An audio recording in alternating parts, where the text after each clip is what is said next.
I just had somebody 2 weeks ago. Yeah, 2 weeks ago now. Engaged to be married.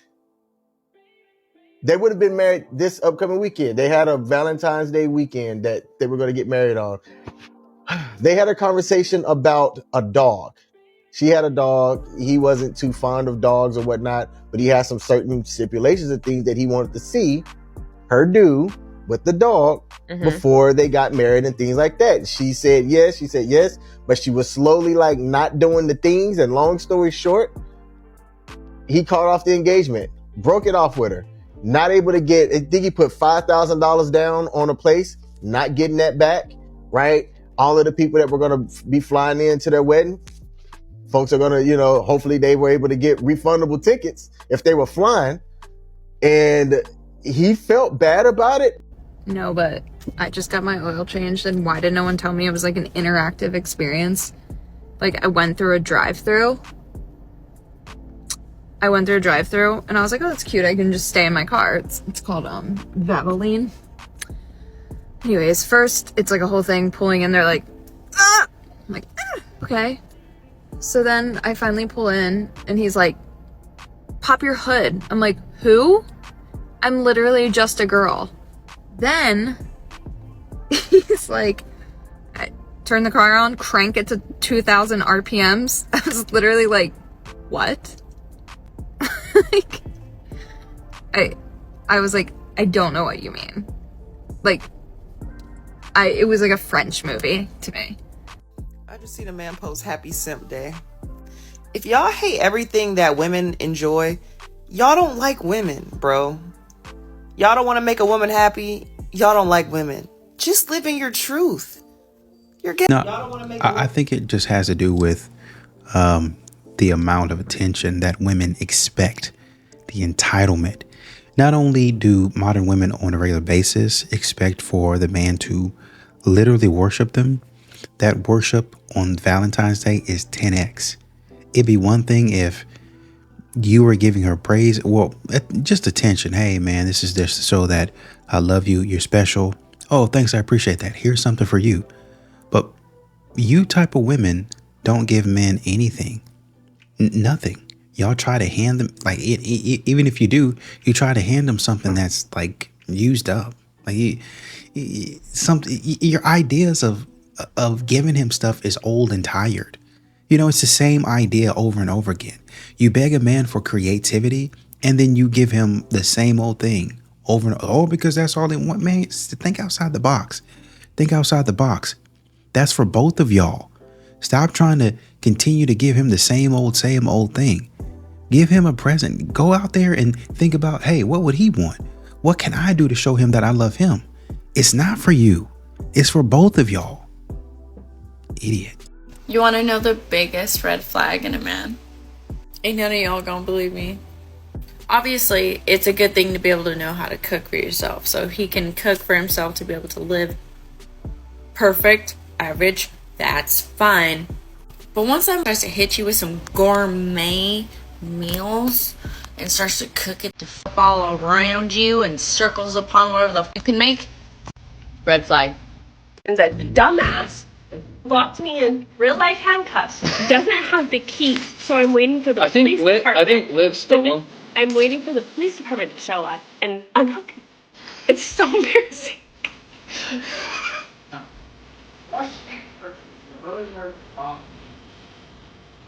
Y'all are always like, Ty, why don't you take men seriously? Like, why don't you take men seriously? The reason I don't take them seriously is because I went on a date yesterday for Valentine's Day with a young man I have been seeing consistently and communicating with consistently since December. He's been communicating, talking to me. Even the other week, he was telling me that he had feelings for me and he wasn't expecting his feelings to be this strong, this quick. He's taking me out, paying for dates, just being a real gentleman and all the things. He asked me to be his Valentine. We go out to dinner last night. He gives me flowers. Today, we go to brunch and he says, I don't really see this going anywhere. He says, I don't really see this going anywhere. Like, I don't think I'm really ready for a relationship right now. And when I'm dating someone, like, I want to be intentional about it. And so if I ever start to feel like this person is not someone I could see myself with long term, then I think it's best to end things. And I said, I'm sorry, is it that you're not ready for a relationship, or is it that you aren't ready for a relationship with me? And he was like, I mean, I guess technically it's kind of both. And I'm like, so you mean to tell me you told me that you were dating intentionally because you wanted to get married one day, and now you're telling me that all of a sudden you're not ready for a relationship? Okay, got it. So a woman in the comments said, I know it doesn't feel like it now, but he actually did you a favor. He's just not the one. Your time together was pleasant, nothing toxic. Now it's over. You're that much closer to your forever person. I don't know about all that, but good on you for trying to encourage her. Sean Lewis says he's a gentleman. He didn't ghost you, nor did he not communicate. He also still took you on a date before cutting you off. 10 out of 10 to me. Mike from Michigan says, I guarantee you did something or said something that made him realize you wasn't the one. It's something you probably don't even realize you did. I'm the same way. I don't like wasting people's time. Dating people that's way younger than me has never been my thing. I know that so they can manipulate her. That's never been, you know what I'm saying? But I'm like, I would date somebody younger than me, but I'm really stopping that shit only because I cannot get with the literacy. You get what I'm saying? Like, I feel like all you young talk like y'all are on a reality TV confessional. I can't keep up with reality TV talk. I can't keep up with a bunch of TikTok talk. Getting up there. You feel what I'm saying? I'm telling this young one, hey, I like your hair, look nice. I see you got a new color change. Da, da, da, da. She talking about clock it. A good thank you would have sufficed. You get what I'm saying? Now I'm finna have to clock you upside your head because you're not talking to me how I need you to talk to me. You feel what I'm saying? The more you chase a woman, the faster you lose her. The more you treat a woman better than yourself, the more she thinks you don't deserve her. The more you love her, the easier it is for her to treat you like trash and dump you. With women, it's never about doing more for her. It's about her doing more for you. Relationships and marriages work better when the woman, 1, love the man more than the man loves her. 2, when the woman chases the man, while the man chases his purpose. Anything out of this formula will end up in total destruction. It's the game. You can't blame the players, blame the game. Women are just naturally built that way. The only time you should chase a woman is when you are wooing her. After she is accepted, you need to stop chasing her and focus 70% on chasing your goals and becoming a better version of yourself. Any woman you are busy chasing will in turn end up chasing another man. That is not chasing her. Don't kill yourself. Focus all your energy on getting a better life for yourself. Be wise. Stay Putinized. The mission of Brave Mind is to inspire and improve people's lives. Join us on our journey by following the community with premium content. Instead of y'all complaining about Trump taking government assistance away, why don't y'all just start dating all these 6-figure and 7-figure men that y'all say be asking to take y'all out all the time? I have rights and I have a right to have a preference, and my preference is simps. That's what I want. Men are allowed to run around and be like, oh, my preference is this, it's just a preference, when theirs is really a requirement.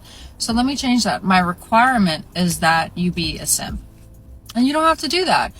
You can skip to the next girl. That's what I need. That's what I want. The minute you switch up and stop being a simp is the minute that we won't talk anymore. Love bombing doesn't work on me because the minute the love bombing ends, I leave. It's not and I don't even feel like I've known anyone until I've known them for like 5 years. So if your plan is to love bomb me or simp for me and then switch up, it's not going to work because I'm just going to leave the minute that happens. If you like me, if you like what we have going on, if you like sleeping with me, it would be in your best interest to continue to simp. Okay? Because that is the only thing that I respond to. Worship me or I will be out the door the minute that it ends. I'm not kidding. They're so delusional that they think this is okay. Somebody said, worship me or nothing else. No, you're the same as I am. I am not worshiping you.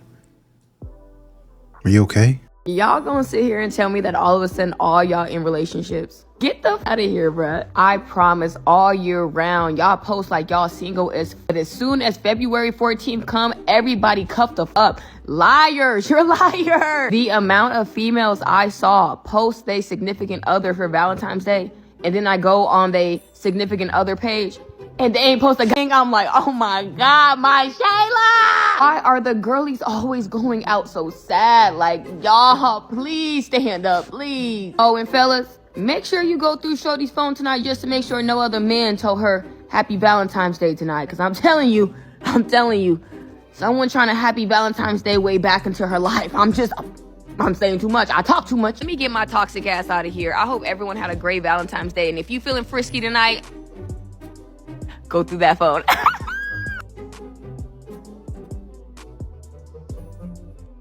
I'm not going through nothing.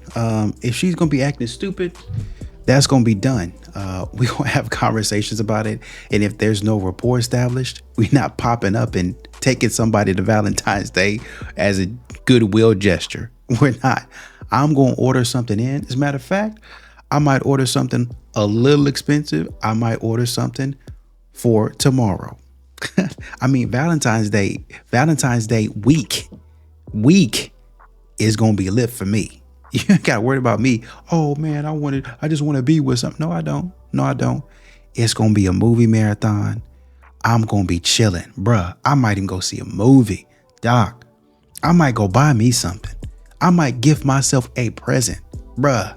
The possibilities are endless. I'm going to show you how to properly reject a man, okay? So, ladies, you're in your element. You're walking. You could be at the gas station. You could be at the store, whatever, okay? You're walking.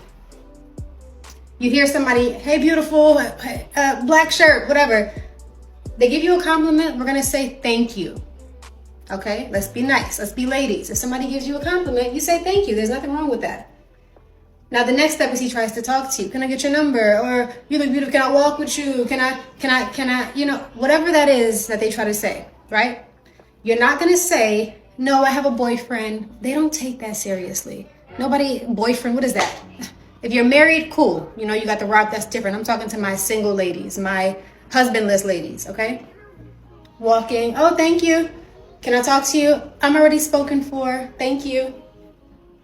Okay? Did you catch that? Notice I didn't stop moving. I stayed in my stride, okay? Let me give you another demonstration. I'm already spoken for. Thank you. Okay? What do you think he's going to say to that? Nothing.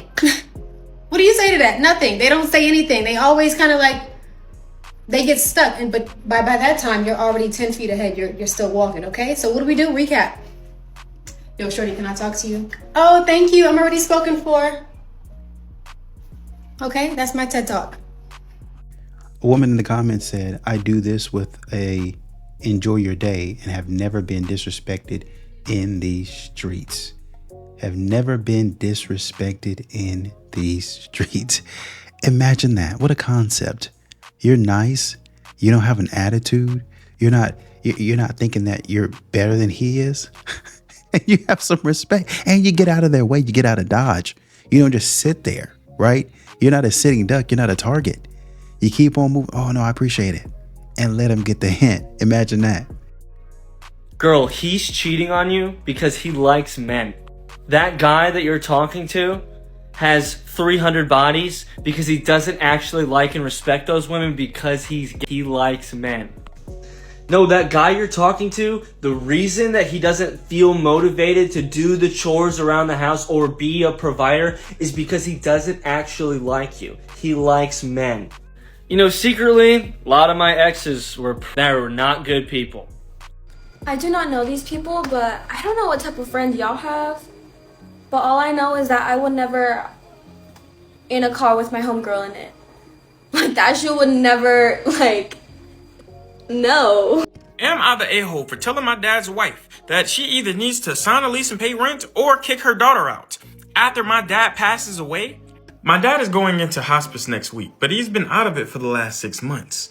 The house he lives in with his wife and 2 adult daughters is mine. I had bought a house for him to live in after my mom had passed away, because he had spiraled for a bit when she passed away. He had lost his job. He didn't really move or do anything, and he was broken as a human being. He literally said to me he had no reason to live. And I was like, bro, chill, man. That's not that bad. I understand you lost the love of your life, but I also lost my mom. And I have a reason to live. Just move on. Not move on. That's not what I said, but you get what I'm saying. I had bought a small house in an older, safe neighborhood for him and his dog. I was all he had, and I love him. 5 years after he was inside of the house, he had met Maxine. And then 2 years after that, they had got married.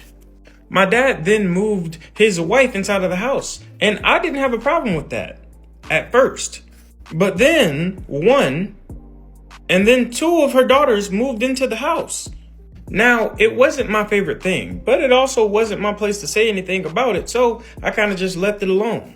Everything was fine for a while. Then, one of the kids just decided she was scared of my dad's dog. She then got her mom to convince my dad to get rid of Donnie. Donnie was a dog that I've known since I was a kid. Donnie was a dog that I would take. My dad didn't want to get rid of the dog, as Donnie was my mom's dog as well. He was an old golden retriever, and he was about as scary as a dog-shaped rug. I took Donnie. Now, I don't know why, but this pissed off Maxine and her kids. Apparently, they both wanted the dog put down, and they tried to pressure my dad into putting down the dog. They were pretty much mad, like my dad found a loophole or something, because they wanted the dog to pass on. Now, every time I go back to the house, Donnie coming too, because my dad is super excited to see the dog. And every time I come back into the house, that one daughter that was scared of the dog wouldn't be in fear at all. Just furious the dog was there. Literally all our dog did was roll around in the grass and bark at squirrels, but every time he would come over, it would be a whole production all over the place. Like the dog's doing something. The dog even learned that they didn't want the dog to be around. The dog wouldn't even go inside of their vaginal area. They'd still be mad. Oh, there's dog hair here, dog hair there, dog, blah, blah, blah. But like I said, my dad is going into hospice next week, and I went and talked to his wife and those two daughters. I had brought Donnie to say goodbye to my dad because Donnie has pretty much been with my dad as long as I have. That's when Maxine's daughter said she was glad to never have to have Donnie at the house again. What you mean? Never have to have Donnie at the house again? Now, I was planning on telling her, as long as she paid the property taxes, maintenance, utilities, she can be in the house as long as she wants. I wasn't going to charge her rent. I wasn't going to put her on a lease. I wasn't going to do nothing too extensive. It was 3 people taking care of a household that one person could take care of. Perfectly fine. But when she said something about the dog, it reminded me about the fact that they wanted the dog put down. This lady had made my dad happy, and I wanted to be nice. I had a lawyer draw up an agreement, and the agreement said exactly this. I ripped that agreement up. I ripped it up. That's when, as I was ripping it up, they was asking me what this was, and I said nothing. And I gave Maxine an ultimatum. Pay rent, or get out of my house. I said, Maxine, you got an ultimatum. When my dad passes away, you got 3 months, or you gonna have to be in the streets. And then I sat back and I thought, you know what? Nah, everybody don't even have to go. Just the person scared of Donnie, her right there, she has to go. So either kick out that one daughter and start paying rent, or figure something else out. That's when Maxine said the house was gonna be hers when my dad passes away. Man, my dad must have had some great spit game to tell her that, because this rude awakening is gonna be really rude. I had got great pleasure in telling her that the house was mine, fully paid for me. I have the deed and the legal right to move you off my property at any time. So when she said that, I dropped it from 3 months to 2.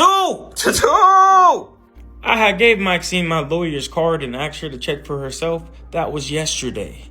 today she had called me stating that I was not giving her the correct amount of time, that I was being unreasonable, that her daughter didn't even mean what she said. And this is where I could be the a-hole. Because after she had talked to my lawyer, I wish she didn't call him. Because the lawyer had let me know I only got to give her 30 days. So it dropped down to 30. Once my dad passes away, you got 30 days, bitch. Both daughters work, and none of this is even my problem. They can have the money to live and stay wherever they want to stay. Just because they want to be moochers doesn't mean it's on me. So, am I the a-hole for giving them an ultimatum? Because I'm still not returning any of their calls. I think in a regular situation, maybe, but this is what death and impending, I guess I should say, death does. Trying to get your affairs in order, and the last thing he needs is for somebody to be going back and forth with him. There should be a time where, even though that's your husband and, you know, he had a late wife in the passing, you have to understand it from his child's perspective, right? And they're losing their father, which they've been with a lot longer than you, right? Lost his mom or their mom, and now they're losing their father, right? So that's a double whammy. And then you want to say, put the dog down. So there is nothing left of who he knew, who he grew up with, any guardian that he had. There's nothing left. And for you to be so nonchalant or just flip it about it, that's what got you into this position. Not taking the bull by the horns and said, okay, you know what? We're sorry. We're not really into dogs like that. That's why we were going to, I don't know, maybe give him away or have somebody. I mean, you can take the dog, but you know, we don't know how to take, I mean, we know how to take care of the dog, but you know, we don't really favor dogs like that. But instead, you were disrespectful.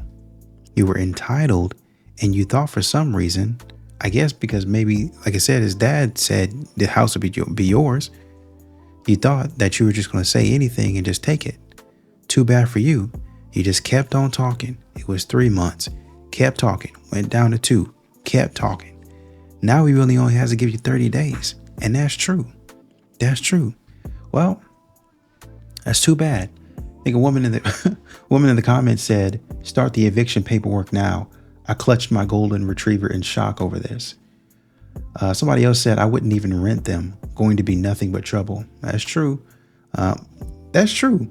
Who knows if they're going to do anything? Like, who knows if they're going to, oh, man, we got behind on the bill. Oh, this ain't working. That ain't working. I don't know, man. Somebody said they should only get 30 days from the day your dad leaves at home to go to hospice. No reason for anyone to live there. Start the paperwork now. and these are women saying this. So, girl, I just had a YN come up to me in the parking lot after I got done grocery shopping, after I just been working out, after I've been doing all this stuff today, talking about, you're so pretty. What are you, 31? Boy, go ahead, stop. I said I'm closer to 50.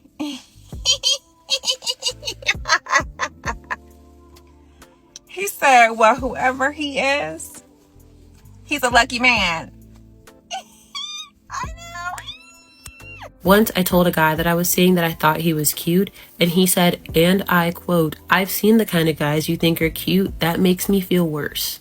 Every single time I open this app, I see a girl who looks like an angel and her boyfriend who looks like a thumb. And at least half of the time, that girl looks like she's competing for happiest woman on earth. They are thrilled to be dating their little thumb-looking boyfriends. Just the other day, Selena Gomez got engaged to Benny whatever his name is, and people were shocked and horrified. And when I asked what's wrong with Benny, only 20% of the people had a real answer. The other 80% just thought he was ugly. But she's over the moon happy. And y'all gonna jump me for this one, and maybe it's just because he's not my type, but Pete Davidson has bagged half of the baddest women in Hollywood, despite looking like Pete Davidson. And I'm not saying this because I love women and hate men, because honestly, I love women and men. But I'm saying this because it's about time y'all looked at the reality you live in objectively. And that reality is that women do not care if you are not conventionally attractive. They just don't. If you are funny and kind, You can get away with looking like the bottom of somebody's shoe. You can also get away with being as dumb as a bucket of rocks, by the way. The way that men have gaslighted themselves into performing for the male gaze would be hilarious if it wasn't tragic.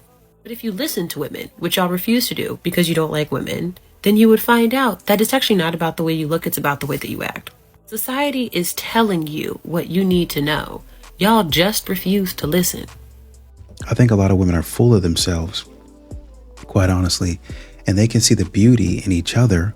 That's why they love and adore. Oh man, she's got this makeup on. Oh man, it's fantastic. Oh man, I feel like she's a 10 because, and they'll start naming off. Oh man, do you see her skin? Do you see the way her hair is? You can tell she uses this type of product, right? Which is fantastic. But when you knock all that out the way, is she good looking? Conventionally, no, she's not. Exactly. What you did is made up in your mind, oh, I'm focused on this, I'm focused on that, I look for this, I look for that. And y'all really honestly and truly do that in a lot of different situations. Y'all get hyper focused on this one thing, and that's what makes this person, situation, or environment so great. Until you zoom out, it's like, man, it really wasn't that great at all. Period. So when you look at a man, you say, oh man, I'm looking at the entirety of the man, right? A lot of modern women do that. I'm looking at the entirety. Oh, his shoes don't look good. Man's face could look good. His shoes don't look good. Oh, I don't like his haircut. And then he's ugly, right? Just because he doesn't get his haircut like you would want him to get his haircut, or he's not wearing the shoes that you would want him to wear. Y'all look at a few different things and y'all judge him based off a few different things in the same way y'all do for these women. So who y'all be calling cute and pretty and absolutely drop dead gorgeous, you put in front of a man, and man's gonna be like, what in the heck are you looking at? She's not cute at all. Well, I think and then you have to go into explaining yourself, right? I wish I would use that same appreciation that you have of each other for men, instead of trying to trash men and say they look like a thumb. Okay. Some of y'all don't be looking so great either. I mean that said, I like my man a little strict. I want to listen. But do y'all really? Because I saw so many girls repost that, and I'm like, y'all don't want to listen to nobody. You want to listen when it's convenient to you. You want to listen if a man's telling you, hey, baby, come get some of this money. But you want to listen when someone's trying to help you, when someone's trying to improve you, when you have to hear something that you don't want to hear that's uncomfortable, then you got a problem. Then you ready to move on. Then you ready to go to the next person. Like, don't these memes and this internet stuff, like, let's be for real. Do you really want to listen? Do you really like a strict man? Or do you just want to listen when you decide that it's beneficial to you? If y'all haven't yet seen this story, go watch a video on it. The comment section is what's astounding to me. Black women en masse acting as though they don't use children as pawns in custody battles and for money, but yet now that 2 children die in a woman's custody, it's the man's fault because he didn't come and get them. Black women every day stop fathers from even talking to their kids. They in the comment section, oh, he didn't even talk to his kids enough to know that they were homeless. Yeah, and it's not a far off assumption to think that she wouldn't allow him to. Not to mention, how does she have custody anyway? She's the one without a home staying in a hotel room or a motel room. If she had him legally, could it be that there is a legal family court system that is biased against the father towards the mother? The quote they're honing in on, saying, can I come get my kids just to get them? Or can I come get them because I'm homeless, is 2 different things. And I must agree. One of them says, I just want to get my kids because I want to see them. The other says, these children are in danger because they have no roof over their head. And why wouldn't she say she's homeless? Could it be that she wants to keep them children, possibly to collect a check? The amount of cases I've seen lately of black women own sons to death is astounding. Quite clearly, a large portion of them are dangerous to children. But because they're getting a check, it doesn't matter. And if something happens to the child, guess whose fault it is? They'll tell you the father because he wasn't there. I beg to differ. Who knows what happens during the exchange? This man might not have came to pick up his children because we see on a routine basis how evil black mothers can be in front of their own children just to demonize the father for haircuts. Did we forget this train wreck? And her mother literally sat there and told the kids, yeah, take your little toy cars and run them all up and down daddy's car to scratch it up because it's okay. So excuse us as black fathers if we want to stay as far as possible away from black mothers. You get in my comment talking that all shit ass getting blocked. But outside of the father, she still had plenty of options. Homeless shelter, friends of a family, if she had any, hospital, police station. And somehow, in the comment section of this video, black women made this the black father's fault. Talking about we don't care what the reason is, it doesn't matter, come get your kids. Nah, the reason does matter. In fact, black fathers, you are dealing with a population of women that are so vindictive. Once you pick your children up, make sure you check their physical body to see that they haven't done anything to them. That way she can't call the police on you as soon as you leave and say, yeah, he's abusing my kids. Quite literally, not even a stretch to think. My favorite thing from this last weekend was a girl came up to me at the bar and she said, I don't like your haircut. I think your hair sucks. I don't like the way that it looks, and it shouldn't look like that. And I was like, awesome. Thanks for sharing. You have anything else for me? And she goes, yeah, you also look a little bit like Hitler. So there was that. Oh, she was also a hairdresser. So that's fantastic. A dude said, how old is this woman talking about a young N? Get off the internet, grandma.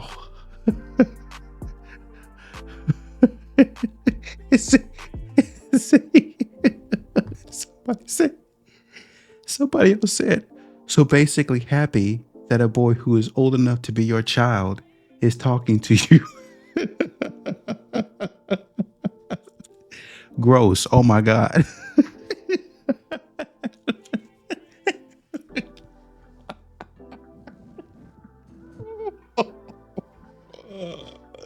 Somebody said this. This what a woman's shot clock running out sounds like.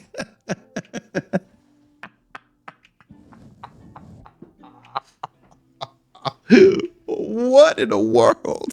We listen and we do not judge. Put your finger down if one day when you were 17, you went over your friend's house and y'all was bored in the house, so your friend posted on the Instagram, what's the move, who wants to hang out? And this guy slides up and says, oh, I want to hang out, y'all should come over here, and you and your friend go over there. Y'all sit in the car and y'all talk to the guy a little bit, and then your friend and the guy ends up leaving you in the car to go inside the house. You sit in the car, you wait about 10 to 15 minutes, and then your friend comes back out and says she's ready to go home. You ask your friend, why does she want to go home? And she says, oh, nothing, she's just ready to go. And you say, okay, let's go home. And then a few weeks later, your friend ends up texting and saying, hey, you remember that guy that slid up on our story? And you say yes, and she says, oh, well, he wants your number, and you're confused because why would he want your number when he was talking to your friend? And then the friend insists, oh, we and him wasn't talking, and he wanted to pursue you the whole time. And you say, okay, and you end up giving your number, and you end up talking to the guy for a little bit, and then eventually you guys end up dating, and then eventually that becomes your boyfriend. And then fast forward a few years later, you end up having twin boys, and then a year after, before they turned 1, he ends up cheating on you. After the twins was born, that same friend that he stood up on the story congratulates you. And then when you tell your baby father that she congratulates you, he says, oh, do you know she gave me head that night? And then you say, what? But there's more. Life of part 2. Somebody in the comments said, y'all can't be that gullible forever.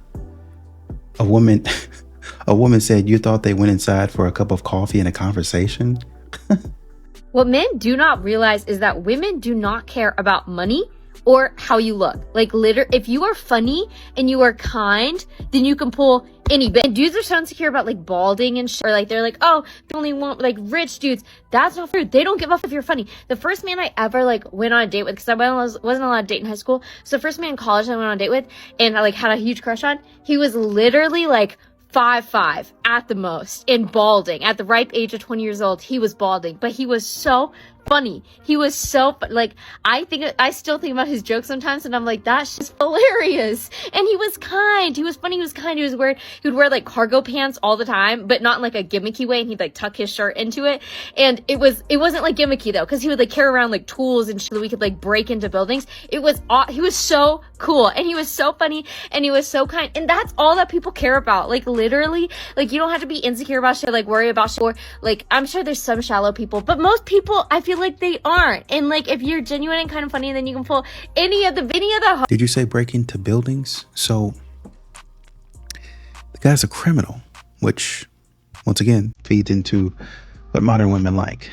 So how do two people who have never crossed paths, never met, who live on opposite sides of the country, end up living together and talking about marriage and babies? In honor of Valentine's Day, I'm going to share the story of how my boyfriend and I met. And it all starts with this silly little app. I had gone through a pretty crummy breakup and a situation that made it to where I pretty much didn't trust men. And I was on here kind of doing my thing, making my videos, and my videos were showing up on his For You page. He commented on a couple of my videos, and I was just at a place of like, nope. And he sent me a really sweet message in my DMs, and I respectfully declined. I was just at a place where I was like, hard pass on anyone of the male species. His response was just so respectful and so sweet and so understanding. I remember going on about my life, doing my own thing, but also there was something about him that just stayed in the back of my mind. It was almost like God was like, listen, little lady, there's something about this guy. And we ended up making conversation about just the most random stuff, like fishing and hunting and sushi. And after a week or so messaging back and forth, I realized I didn't even know what he looked like. His picture was just this really small icon with a fish. He'd asked me before if I had an Instagram. And I said, no, I'm sorry, it's just a personal Instagram. I don't share it with people because it's got my kids and it's more of my personal life. It's got my name on it. And again, he was respectful and he understood. And there was something about his respectful responses that just made me gravitate toward him. He wasn't pushy, he wasn't frustrated. So I asked him later for his Instagram, and I looked him up and I thought, oh my gosh, he's so cute. So then little by little, we start talking more on Instagram. And after a couple weeks of talking, he mentions wanting to come out and meet me. To which I said, I have 2 kids. I work a full-time job. My kids are not going to meet you. If you want to meet me, we can fly all the way here, and I will probably be able to give you about 3 hours of my time. So I thought, it's been nice, but you're probably going to go away. See ya. And about a week or 2 passed, and he shows me that he got a plane ticket to come out and have a date with me, knowing that my time was going to be extremely limited and I could only offer him 1 evening. And the whole time I'm so guarded, thinking that sure, when he shows up, he's going to end up irritated or annoyed when I actually have to follow through on, you only get a couple hours. But he wasn't. And when he got here, we decided we were going to meet at a restaurant for dinner. And we were on the phone when we pulled up at the restaurant. He was looking for me, I was looking for him. And then all of a sudden, he comes around a car and we see each other for the first time. And I remember thinking, oh my gosh, he is even more handsome in person. And he has these blue eyes that are like out of this world. And when he had to leave the next day, we both had this feeling like this is something special. And he assured me that he'd be coming back for me. Over the course of these weeks and months of video calling, we had the hard conversations, the deep conversation, because neither one of us was in a place where we wanted to waste each other's time. As time progressed, conversations progressed, we talked about him moving here. I'm thinking to myself, sure, sounds great, but who is actually going to leave the place that they grew up, with their family, with their friends, with a career, and move across the country for some girl? Some more time passes, I go and I meet his family, and they are so amazing and so wonderful, and it's just like every single thing was working out the way that it was meant to. And then he made the decision to put his house up for sale. And within about a month and a half, his house sold, and he was driving across the country with one of his best friends to move in.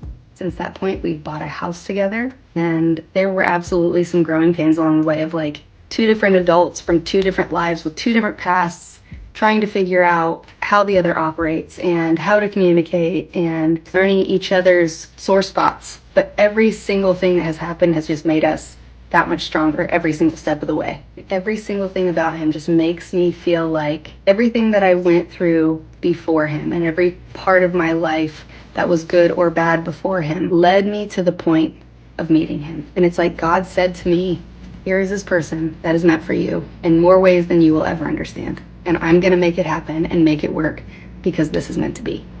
Well, hope everything works out. Somebody in the comments that said, I love it. Met my now wife 15 years ago on Facebook. I'm from London. She's from Cali. Long distance for 6 years, married for 9. Woo. That's tough. That's tough. But like I say, man, if you guys are having those conversations, hard conversations, and these modern women want you to pull punches. They don't want you to ask certain things. Like I think on one of the clips that I reacted to, the woman was like, this isn't in response to does a woman have kids and how many baby daddies or whatever and whatnot. And she said, well, I don't think that you should ask this question on the first encounter. Like, nope. We're going to dig in there. We're going to ask that question. Absolutely. Y'all be beating around the bush over a nice dinner. The man didn't spend like $300 over a nice dinner. Like your stomach is full. You walk home with a to-go plate and some dessert, you know, that you're probably going to eat for lunch or feed your babies. And I'm no closer to, is this person for me or not? After I get off the date with you, I want some clarity on whether I want to see you again. Period. I'm going to have phone conversations, long phone conversations, FaceTimes, so I can see if I actually like you. I actually want to meet you. And if I don't, I'm not coming out the house at all. These modern women play too many games. They want too much stuff, and it's not happening. Y'all, I'm starting to understand why more men are choosing to be single, why women are choosing to be single, and why the dating pool is just treacherous. Okay, for one, you want someone with a certain tax bracket, pool just got small. You want someone, if you're a woman taller than 5'9", just got even smaller. In your city, oof, pickings, okay? When I think about my household, I'm like, listen, y'all, I hustle and bustle. I make money. I'm not looking to be the main breadwinner in my home. Zero interest, zero. Why? Because God made man's shoulders a lot broader than mine. Okay, I'm not looking to carry that load. And honestly, man, I get it. It's a lot. It's a lot. To care for a family, a lot. I understand. It tickles the feather, this whole 50-50 narrative. I get it. Listen, I understand. I understand. It's just easier for men to be and play with women. I get it. I don't get it, but I get it.